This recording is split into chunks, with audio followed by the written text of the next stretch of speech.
You probably know Cole from Ninjago, one of the 4 original ninja, the Elemental Master of Earth, and most importantly, a character many fans consider an absolute GOAT.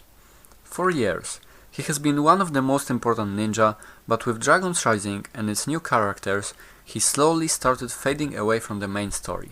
And honestly, a lot of fans weren't too happy about it, including myself. But after everything we've seen recently, it looks like something might finally be changing. Because if the newest information about Season 4 is anything to go by, Prime Cole might actually be back. To understand why this matters, we need to go back to the beginning. Back in the early seasons of Ninjago, Cole wasn't just another ninja.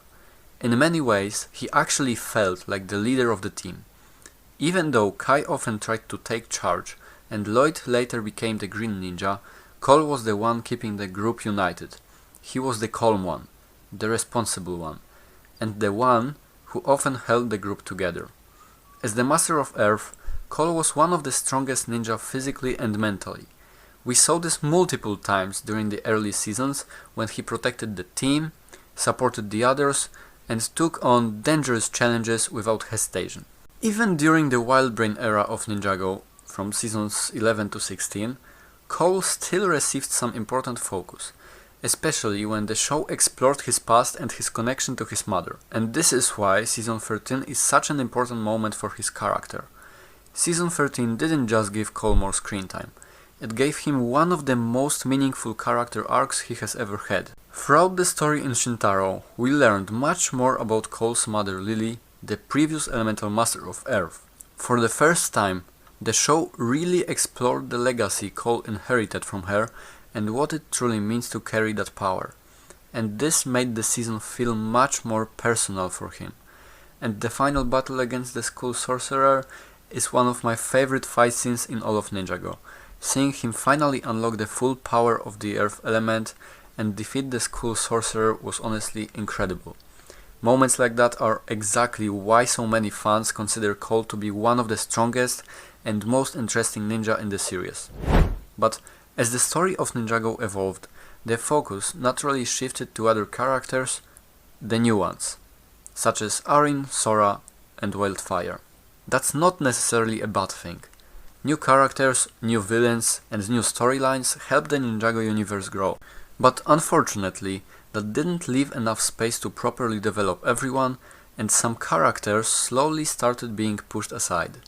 The ones hurt the most were Jay, but only at the beginning because he later got a great story arc, Cole and Zane, but the last one is a topic for another video.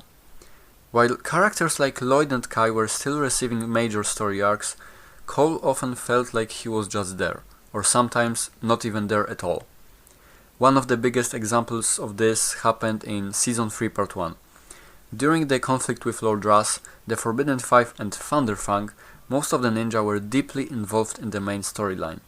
But Cole went to the Land of the Lost Things.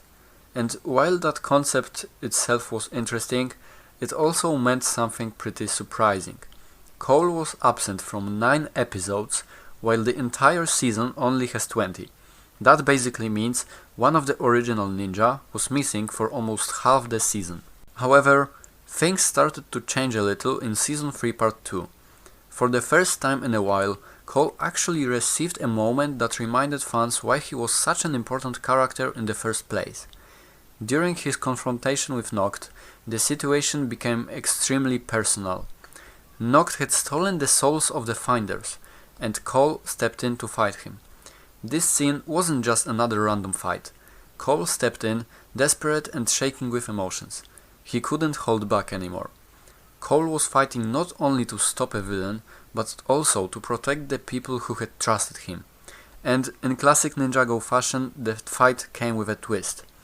During the battle, Noct uses Shatter Spin, a technique Cole couldn't block because he doesn't know the Rising Dragon technique.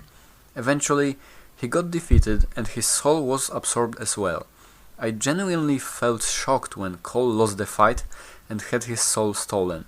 I know it returned after Season 3 ending, but still, it was something quite surprising to see, especially when you haven't seen the spoilers. And now, we arrive at what might be the most interesting setup for Cole's future. In Season 3 ending, Russ sends most of the ninja away from Ninjago, but there's one important detail. He forgets about Cole. While the others are gone, Cole is still inside the monastery of Spinjitzu. And this is where things start to get very interesting, because for the first time in a long time, Cole might be completely on his own. And that opens up a lot of possibilities. In Season 4, Cole will probably begin searching for the missing ninja, and during his journey he will face many difficulties and probably come across the Loyalists at some point. The trailer shows him fighting in Imperium, which suggests he might end up there. And this would immediately create opportunities for intense fight scenes, solo missions, and character development. In other words, exactly the kind of moments Cole hasn't had in a long time. And honestly, a solo Cole arc could be one of the most exciting things Season 4 might do.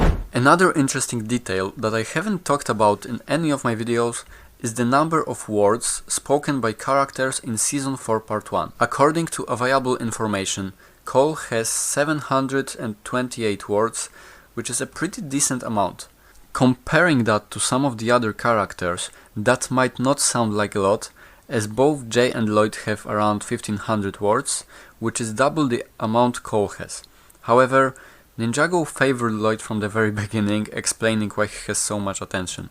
But as for Jay, he didn't have almost any screen time in the previous seasons, so he deserves to have more focus than the others in Season 4. But Cole is all alone, and when you're alone, who are you exactly supposed to talk to?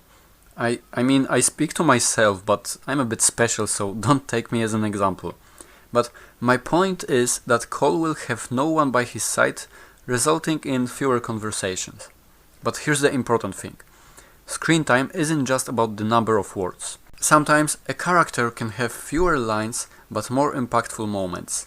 And if Cole is spending part of the story on his own, those moments could become very important for the overall plot. So this brings us back to the main question. Could this finally be the moment where Prime Cole returns? If the writers give him meaningful fights, emotional scenes, and why not add Cole lines to this list? I would love to see him drop some of those. Then Season 4 could remind fans why Cole was called one of the 4 goats. And honestly, the setup is perfect. A ninja left behind. No clue what is going on with the rest of the team. He embarks on an adventure to look for information and faces a new crisis. Loyalists planning something big. And Cole might be the only one left to stop them. If that happens, we might finally see Cole return to the role he had in the early days of Ninjago. But of course, this is still just a theory for now, so the real question is, do you think Prime Cole is actually coming back in Season 4, or will he continue to stay in the background? Let me know what you think. And if you enjoyed this video, don't forget to subscribe to my channel and feel free to share your thoughts on this topic down below in the comments, because Season 4 might end up being one of the most interesting seasons of Dragon's Rising yet.